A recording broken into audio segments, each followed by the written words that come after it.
ॐ अज्ञानातिमिरान्धस्य ज्ञानाञ्जनशलाकया चक्षुरुन्मिलितं येन तस्मै श्रीगुरुवे नमः। श्रीचैतन्यमनोभीष्टं स्थापितं येन भूतले स्वयं रूपगदा मह्यं ददाति स्वपदान्तिकं।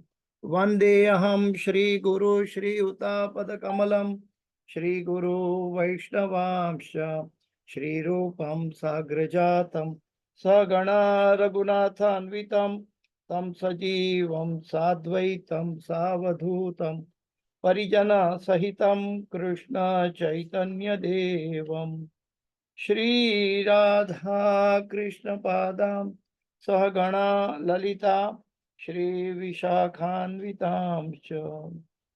हे कृष्ण करुणा सिंधो दीनबंधो जगत्पते गोपेश गोपिका कांत राधा कांत नमोस्तुते।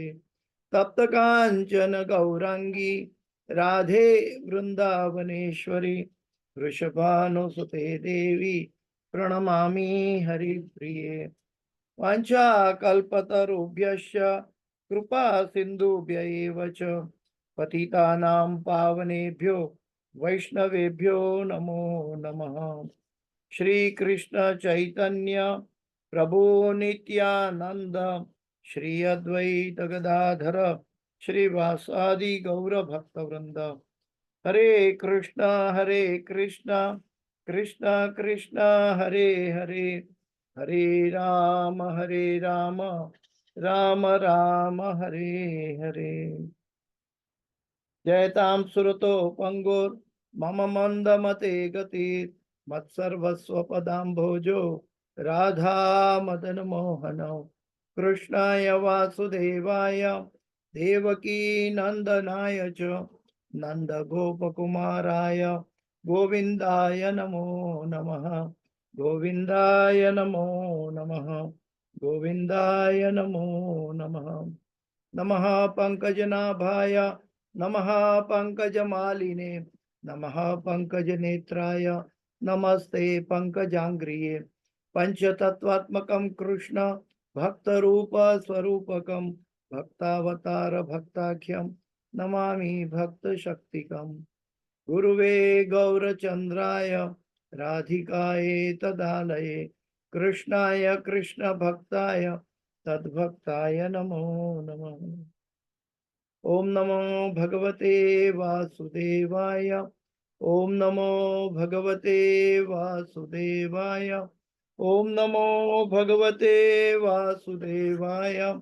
नारायणं नमस्कृत्यं नरं चैव नरोत्तमं देवीं सरस्वतीं व्यासं ततो जयमुदीरयेत्।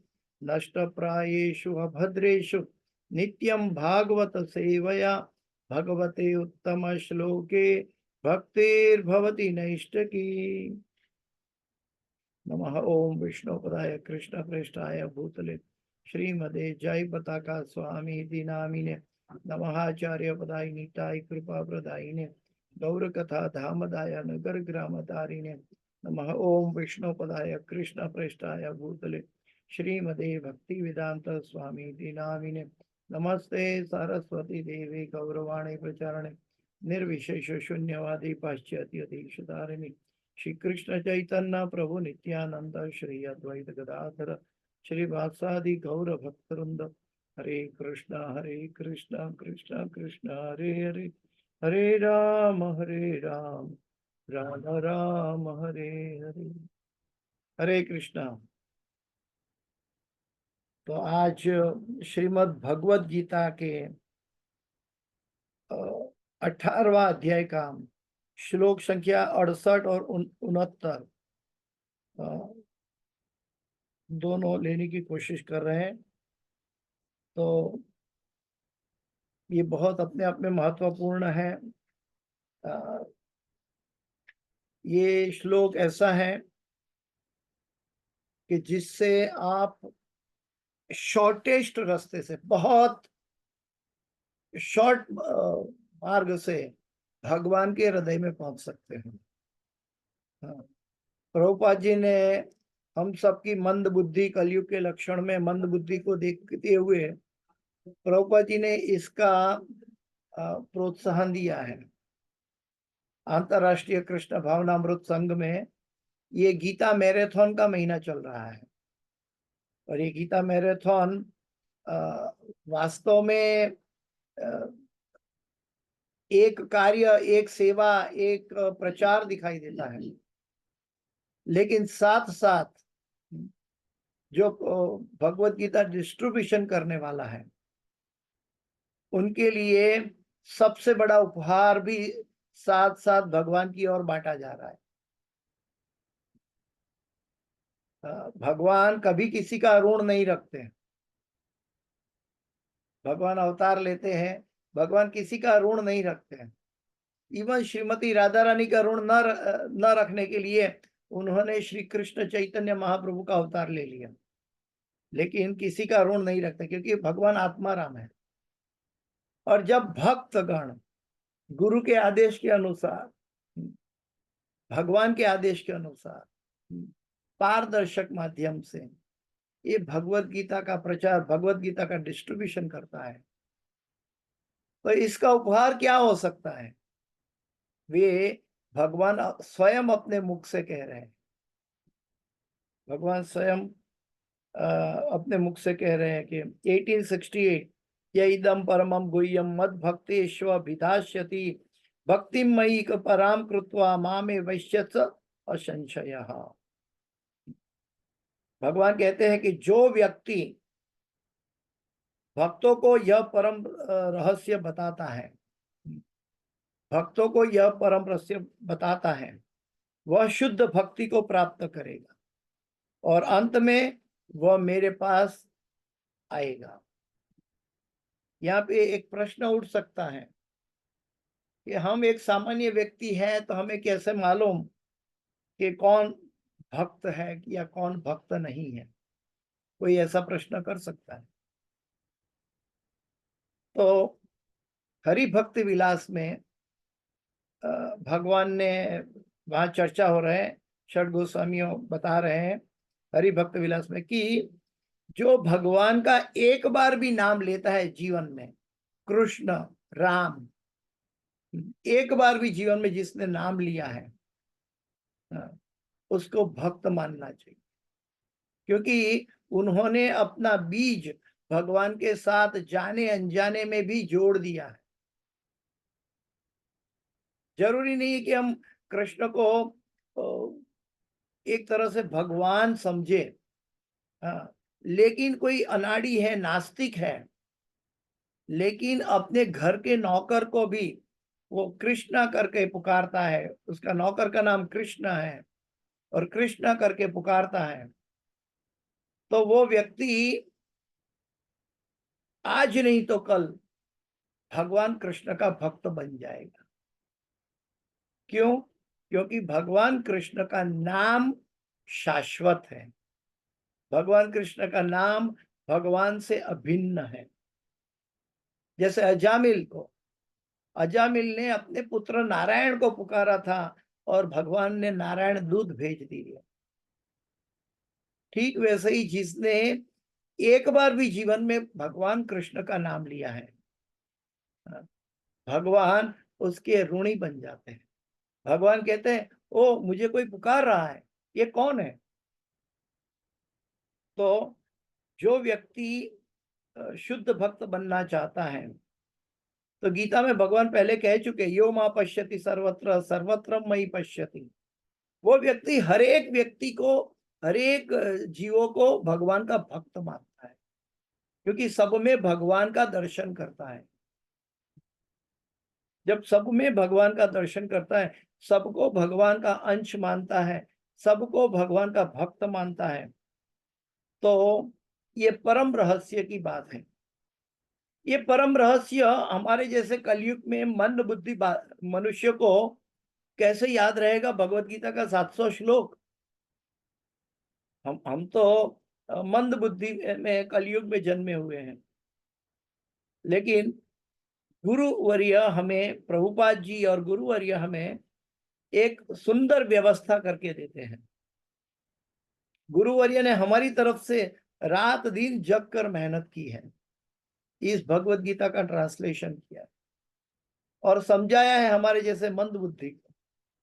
और ये ट्रांसलेशन वाली भगवत गीता यथारूप जो व्यक्ति दूसरों को पहुंचाता है, यानी कि ये परम रहस्य आप एज इट इज, बिना कोई एडल्ट्रेशन, दूसरे जीव के कल्याण के लिए निस्वार्थ भाव से आप पहुंचा रहे हो। जब ये कार्य होता है तो भगवान कहते हैं वह शुद्ध भक्ति को प्राप्त करे। भक्ति करनी बड़ी बात है जीवन में। मनुष्य जन्म दुर्लभ है, दुर्लभ मनुष्य जन्म में भगवान की भक्ति दुर्लभ है। और भगवान की भक्ति में भी शुद्ध भक्ति अति अति दुर्लभ है, अति दुर्लभ है भगवान की शुद्ध भक्ति। और वो शुद्ध भक्ति को प्राप्त करेंगे भगवान का सबसे बड़ा बेनेडिक्शन है। चैतन्य महाप्रभु शिक्षाष्टक में कहते हैं, न धनम न जनम न सुंदरीम कविताम मां जगदीश कामये मम जन्म निजन्मनीश्वरे भवतात् भक्ति रहे तो कीर्तयी।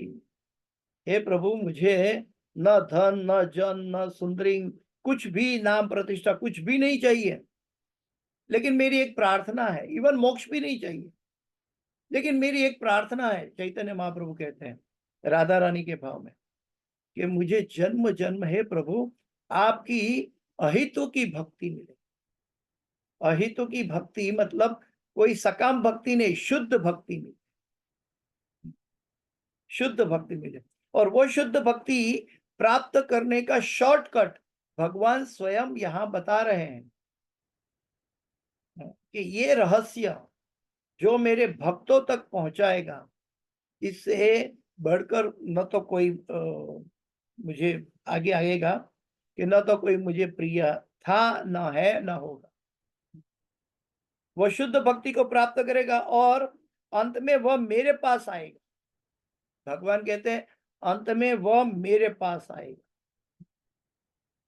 जिसके लिए हम 84 लाख योनि से भटकते हुए मनुष्य जन्म प्राप्त किया है।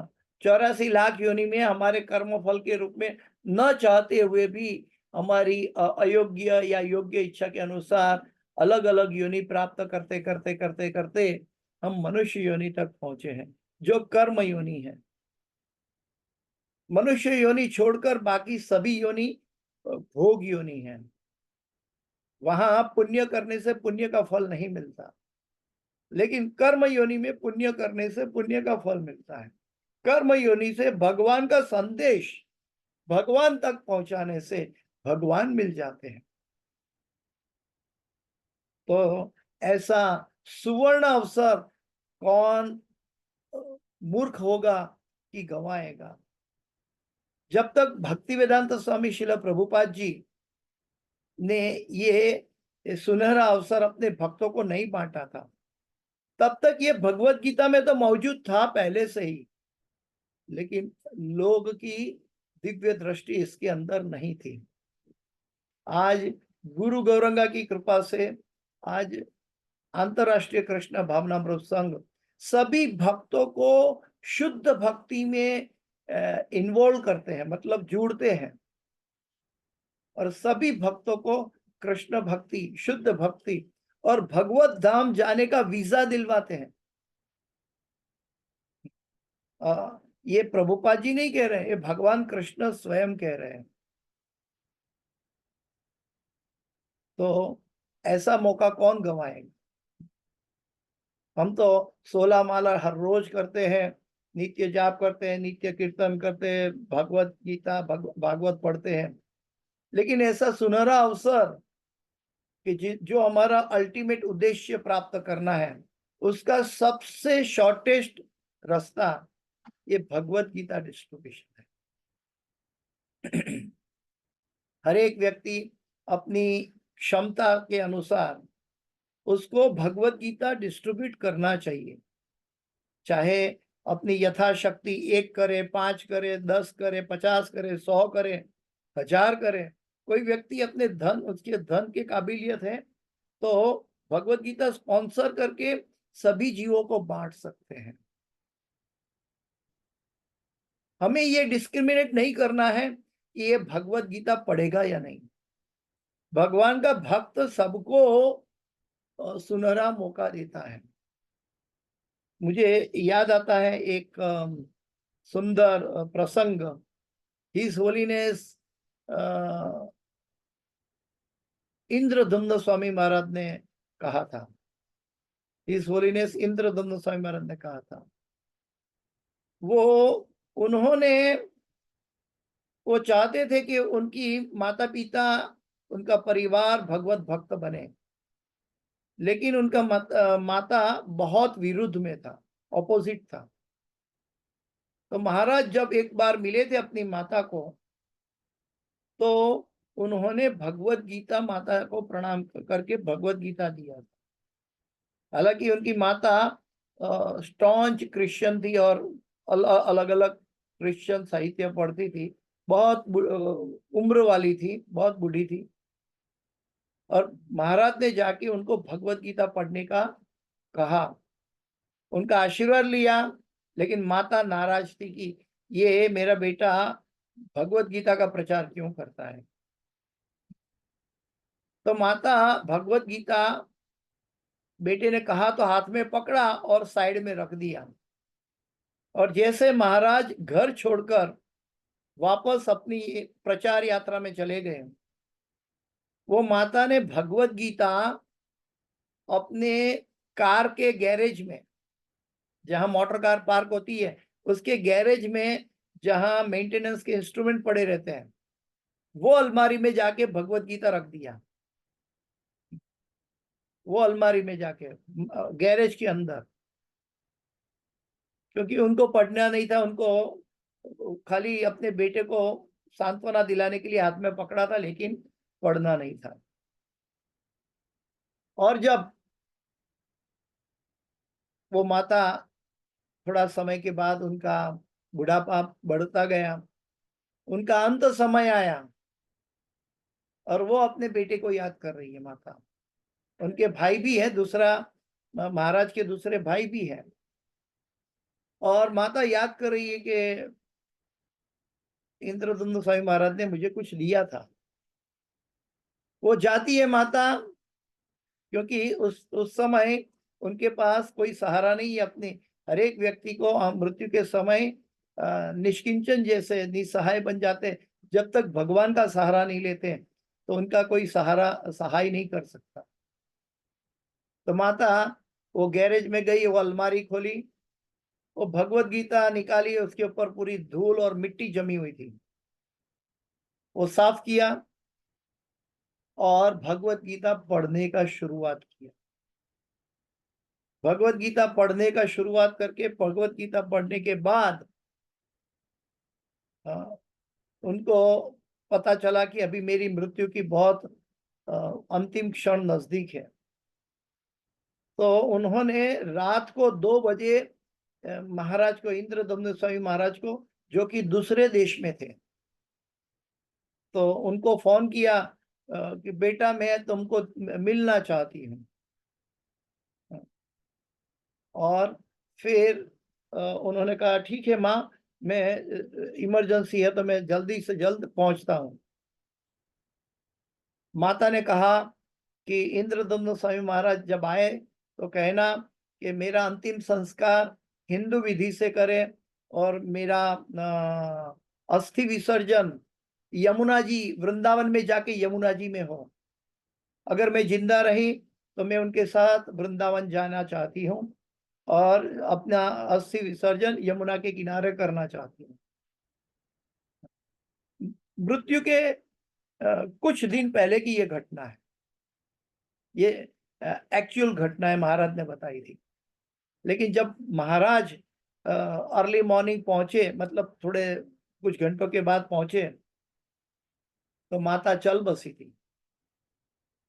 लेकिन उनके भाई ने कहा कि माता ऐसा कहकर गई है। तो महाराज ने उनकी अंतिम विधि बिल्कुल हिंदू विधि से अग्नि अग्नि में जलाकर उनकी अंतिम विधि की, और उनका अस्थि लेकर महाराज सीधा वृंदावन आए और यमुना जल में उनका विसर्जन किया जैसे माता की इच्छा थी। तो ये भगवत गीता का प्रमाण है कि जो भगवत गीता सबके लिए बहुत महत्वपूर्ण है, कि किसी भी जीव का कल्याण कर सकती है। एक बार रशिया में एक व्यक्ति था कि उसको भगवत गीता किसी भक्त ने हाथ में दिलाया, लेकिन वो तो कुछ और मूड में था और उनको भगवत गीता पे कभी कोई अट्रैक्शन नहीं था। उनको पता चला ठीक होगी कोई बुक, तो उन्होंने भक्तों ने जब थोड़ा जबरदस्ती मतलब कहकर उनको समझाया और भगवत गीता बांटा, वो व्यक्ति ने आगे चलकर वो भगवत गीता को डस्टबिन में रख दिया, म्यूनिसिपैलिटी की डस्टबिन में भगवत गीता।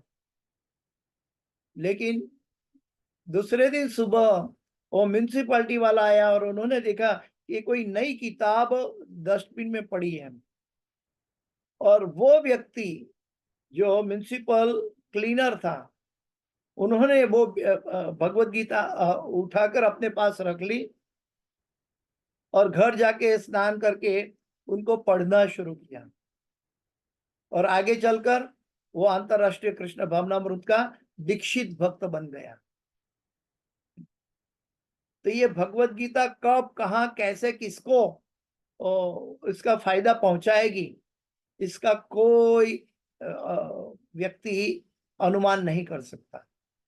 कई लोग कहते हैं गीता डिस्ट्रीब्यूशन के समय कि भाई हमारे घर में तो है, तो भगवत गीता उसको समझाइए कि भगवत गीता उपहार में दूसरे को दीजिए, आपके हाथ से दूसरे को दीजिए, ताकि आप भी भगवान के प्रिय बन जाए। अगर हमारे घर में भगवत गीता है, कोई पढ़ता नहीं है, ऐसा बोलने वाले लोग हैं, बोलो कोई बात नहीं, आप अपने ड्राइंग रूम के टेबल के ऊपर भगवत गीता को रखिए। आपके घर में कोई मेहमान आएगा, कोई रिश्तेदार आएगा, वो कभी ये टेबल से उठा के भगवत गीता का एक श्लोक, एक पन्ना भी पढ़ेगा तो उसका कल्याण हो जाएगा। तो लोगों का बहुत आर्ग्यूमेंट रहता है, लेकिन फिर भी भक्त को पूरी कोशिश करनी है कि वो जीवों के कल्याण के लिए, भगवान का प्रेम की प्राप्ति के लिए ये कार्य कर रहे हैं। जब मैं अहमदाबाद गया था तो एक प्रभु जी मेरे पास आए, बोलता है, वो आए और मुझे बताया, मैं तो नया नया था, बलराम देश से आया था, तो बुक डिस्ट्रीब्यूशन में ज्यादा अनुभव नहीं था क्योंकि वो मुस्लिम कंट्री था। तो मैं जब अहमदाबाद आया तो एक भक्त ने मुझे कहा गीता जयंती के समय कि प्रभु आपको भगवान की अंतरंग गोपी बनना है। मैं बोला ये कोई पूछने की बात है क्या? ये इसमें ये पूछने की बात नहीं है।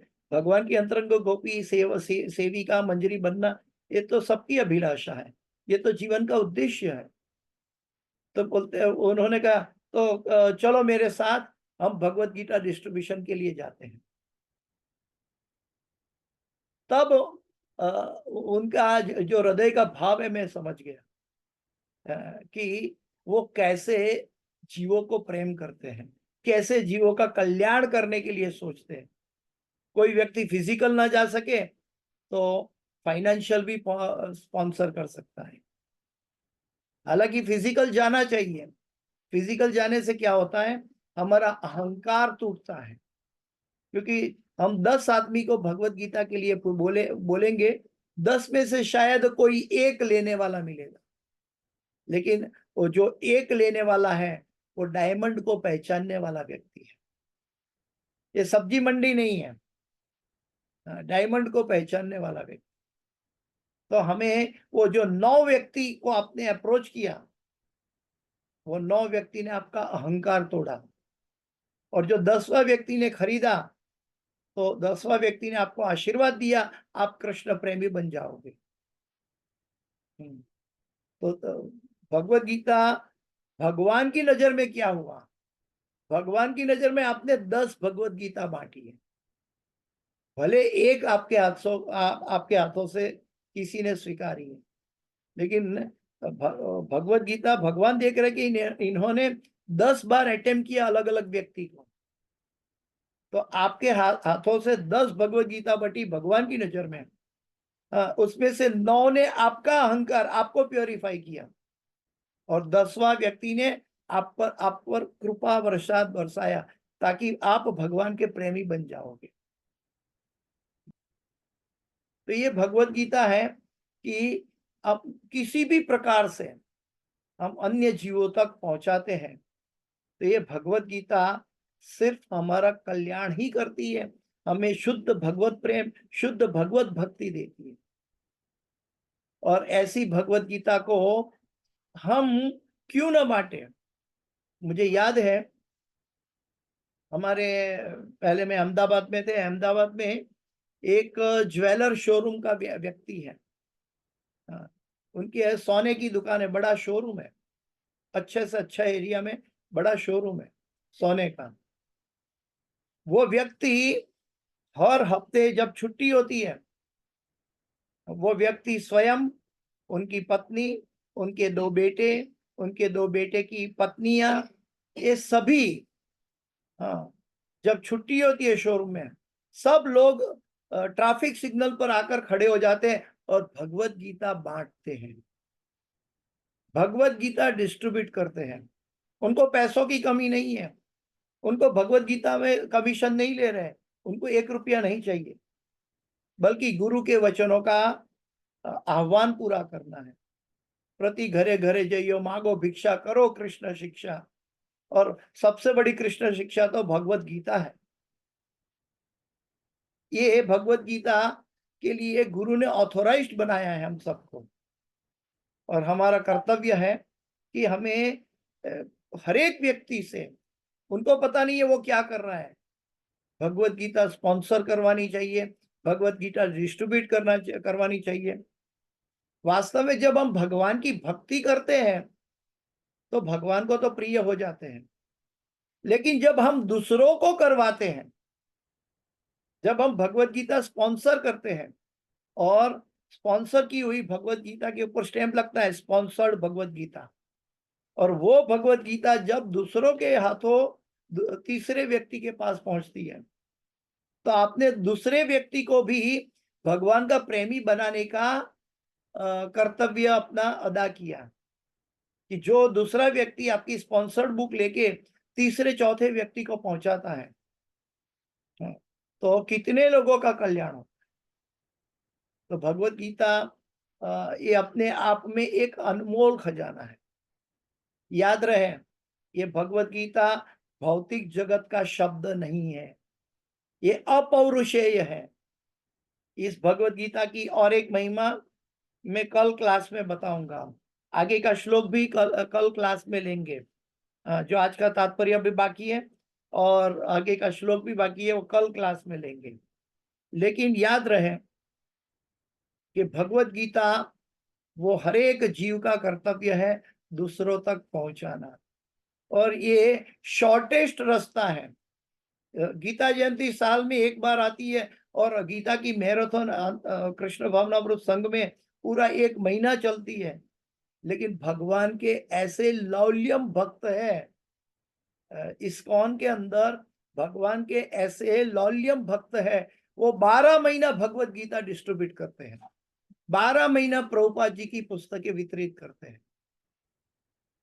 तो आप सोचिए कि एक भगवत गीता दूसरों तक पहुंचाने से भगवान कहते हैं कि कोई व्यक्ति एक पहुंचाएगा तो वो शुद्ध भक्ति को प्राप्त करेगा और अंत में मेरे पास आएगा, और जो अनगिनत भगवत गीता अनगिनत लोगों तक पहुंचाता है, तो वो कृष्ण के हृदय में उनका स्थान क्या होगा। कृष्ण उनके अपने भगवान कृष्ण उनको अपने हृदय में लेके डांस नाचेंगे, नृत्य करेंगे कि मेरा कितना सुंदर भक्त है। और भगवान की प्रसन्नता तो मनुष्य जीवन का सर्वोत्तम सर्वोपरि ध्येय है, प्रयोजन है, उद्देश्य है। तो बुद्धिमान मनुष्य सबसे पहले ये कार्य करता है। जन्म सार्थक करी करो परोपकार। हमें भगवत गीता खोलकर पढ़ना भी चाहिए और फिर दूसरों को बताना चाहिए। जब हम नहीं पढ़ेंगे तो हम दूसरों को कैसे बताएंगे कि इसके अंदर क्या खजाना है। अगर कोई व्यक्ति ना कहता है तो उनको खाली उनको बोलिए, आप अपने हाथ से कोई भी पन्ना खोल लीजिए और जो श्लोक निकले वो श्लोक का अनुवाद पढ़ लीजिए, शायद आपको जीवन में काम आ जाए। कोई व्यक्ति भगवत गीता लेना नहीं चाहता तो उनको कहिए कि भले आप भगवत गीता मत लीजिए, आप ये भगवत गीता है, आप खोलकर जो पन्ना निकले वो पन्ने का श्लोक, उसका अनुवाद आप अपने मुख से पढ़कर हमें सुनाइए, बस हो गया काम। और वो श्लोक जब उसके जीवन में जब भी काम आएगा, वो दौड़कर कहीं ना कहीं भगवत गीता के लिए तरसता हुआ पहुंच जाएगा। ये भगवान की शक्ति है। और भगवत गीता का एकेडमिक क्या क्वालिफिकेशन है, एकेडमिकली हम इसको कैसे देख सकते हैं, ये कल क्लास में हम चर्चा करेंगे। लेकिन भगवत गीता जो है वे अपने आप में अपौरुषेय है। अपौरुषेय का अर्थ है जो कोई मनुष्य द्वारा बनाया गया नहीं है साहित्य। ये 5000 साल हो गया, ये भगवत गीता का कोई कॉपी नहीं कर पाया। सब व्यक्ति अपने अपने दृष्टिकोण से अनुवाद लिखते हैं, लेकिन भगवत गीता की कॉपी नहीं कर पाया। हालांकि वो कॉपीराइट नहीं है तो भी कॉपी नहीं कर पाया। ये भगवत गीता है और ये भगवत गीता सनातन धर्म की है। ये हर एक मनुष्य के लिए, ये मुस्लिम के लिए, क्रिश्चियन के लिए, हिंदू के लिए, सिख के लिए, जैन के लिए, बौद्धिस्ट के लिए, जो जो मनुष्य योनि में जिन्होंने जन्म लिया है, सभी मनुष्य के लिए ये भगवत गीता है। क्योंकि यहाँ आत्मा की भाषा भगवान बताते हैं। गीता में भगवान कहते हैं ममे वांछो जीव लोके जीव भूत सनातन। यहाँ ऐसा नहीं कहा कि तुम हिंदू को बांटो। दूसरी बात है, भक्त को बांटने की बात है। जो व्यक्ति भक्त है वो दूसरों में भी भक्त का लक्षण देखते हैं, क्योंकि सब में भगवान की भक्ति सुषुप्त मात्रा में पड़ी हुई है। प्रभुपाद जी कहते हैं मैं तो सिर्फ जगाने का काम करता। तो भक्ति तो सब में है, लेकिन हमें किसी को जबरदस्ती भगवत गीता नहीं देना है। जबरदस्ती का मतलब है कि वो भगवत गीता का अपमान करता है, हाँ, ऐसे व्यक्ति को नहीं देना है हमें। प्रभुपाद जी ने भगवत गीता आज नहीं वितरित कर की होती तो आज पूरे विश्व में ये जो इस्कॉन का जो बदलाव आया पूरी दुनिया में, भक्ति का रिवॉल्यूशन हुआ, ये 5000 साल में कोई नहीं कर पाया। प्रभुपाद जी कहते हैं कि ये मेरी चैंटिंग की, हरे कृष्ण महामंत्र की और भगवान के आदेश के अनुसार भगवान की भगवत गीता का उपदेश ने सबका हृदय को मोड़ा है। तो हमें प्रभुपाद जी को खुश करना है। प्रभुपाद जी कहते हैं कि if you have excess money, print Bhagavad Gita and distribute Bhagavad Gita. उनके गुरु भक्ति सिद्धांत महाराज ने कहा था कि मैंने 64 मठ बनाए हैं और 64 मठ के मार्बल सब उखाड़ कर बेच दो और जो पैसा आए भगवत गीता का प्रिंटिंग करके सबको बांटो। ये भगवत गीता इतनी कीमती है। तो आगे भगवत गीता के लिए अगला सेशन हम कल लेंगे। तब तक के लिए मैं आज समय पूरा हुआ है तो मैं आप सबसे प्रार्थना करता हूँ, विराम ले रहा हूँ। इस क्लास की कोई भी सुकृति है मेरे गुरु महाराज हिज होलीनेस जय पताका स्वामी आचार्यपाद गुरु महाराज की है, और इस क्लास के अंदर कोई भी गलती, क्षति या त्रुटि रह गई है वो मेरी अपनी एक कृपा है, मुझे क्षमा करें। वांछा कल्पतरुभ्यश्च कृपा सिंधुभ्येव च पतितानां पावनेभ्यो वैष्णवेभ्यो नमो नमः। इस डिवाइन ग्रेस एसी भक्ति वेदांत स्वामी शिल प्रभुपाद की जय। श्रीमद् भगवद गीता मैराथन महामहोत्सव की जय। समावेत भक्त वृंद की जय। हम एक बार गुरु महाराज के लिए हम सब एक बार हरे कृष्ण महामंत्र बोलेंगे।